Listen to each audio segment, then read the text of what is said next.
और उस बीच अगली खबर का रुख करते हैं। संसद की घटना पर कैलाश विजयवर्गीय का स्टेटमेंट सामने आया है।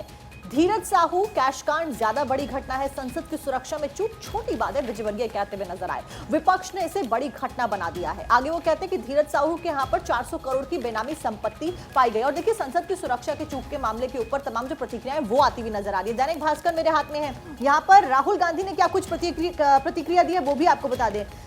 संसद की सुरक्षा में चूक के पीछे बेरोजगारी और महंगाई वजह है, राहुल गांधी ये कहते हुए नजर आए। कांग्रेस सांसद राहुल गांधी ने संसद की सुरक्षा में चूक के लिए फिलहाल केंद्र सरकार की नीतियों को जिम्मेदार ठहराया है। उन्होंने शनिवार को कहा कि इसके पीछे महंगाई और बेरोजगारी बड़े कारण हैं। इन मुद्दों को लेकर देश के युवाओं में उबाल है। लेकिन बड़ी बात यह है कि राहुल गांधी क्या ये बात कह के, महंगाई और बेरोजगारी की बात कह के संसद की चूक के मामले को दबाना चाहते हैं? और इस बीच एक और इंपॉर्टेंट खबर जिसका दैनिक भास्कर में जिक्र किया गया है, साक्षी, एक मिनट मैं आपको थोड़ा सा यहाँ पर रोकूंगी। पीएम मोदी का भी इसमें जो पक्ष में आपको बता देती हूँ, दैनिक जागरण में फ्रंट पेज पर इस खबर को दिखाया है और इसमें यह लिखा हुआ है कि प्रधानमंत्री का कहना है कि संसद में जो घटना हुई उसकी गंभीरता को जरा भी कम नहीं आंकना चाहिए, इसलिए स्पीकर महोदय पूरी गंभीरता के साथ ये कदम उठा रहे हैं। जांच एजेंसियां सख्ती से जांच कर रही हैं। उन्होंने आगे ये भी कहा कि इसके पीछे कौन से तत्व हैं, उनके क्या मंसूबे हैं, इसकी जांच होनी उतनी ही जरूरी है और इसकी गहराई में जाना भी उतना ही जरूरी है। लेकिन ये कहना काफी गलत हो जाएगा पलक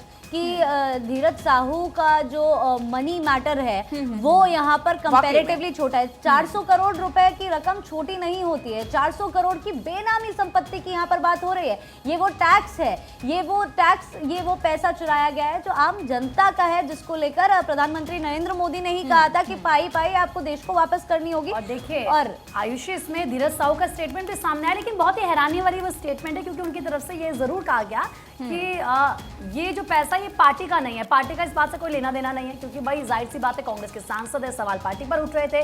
उन्होंने ये कहा कि ये पैसा मेरा भी नहीं है, लेकिन हाँ मेरे परिवार और मेरे फॉर्म का जरूर है। तो ये बताना होगा कि क्या है इस पैसे का सोर्स, कहां से इतना पैसा आ गया है। अर्थ जागरण की अगर हम बात करें, देखिए दैनिक जागरण में ये एक सेगमेंट है जहां पर पैसों से जुड़े हुए मामले की खबरों के बारे में हम जिक्र करते हैं। इकोनॉमिक्स की यहाँ पर हम बात करते हैं। वहीं पर ये एक आर्टिकल है जहाँ राहुल गांधी ने जो कहा है, जो साक्षी ने भी बताया कि बेरोजगारी और बढ़ती महंगाई की वजह से हुई ये घटना, तो वहीं दूसरी ओर ये भी लिखा है कि भाजपा ने पूर्व कांग्रेस अध्यक्ष के दावे को बकवास करार दिया है।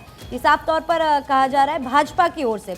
अब अमित मालवीय का कहना है कि राहुल बताएं असीम सरोदे से क्या संबंध है, ये भी जानकारी जुटाने की कोशिश लगातार जारी। देखिए, सवाल यहाँ पर बहुत सारे आ जाते हैं, फिर चाहे वो 400 करोड़ का मामला हो, फिर चाहे वो संसद में हुई सेंधमारी का मामला हो।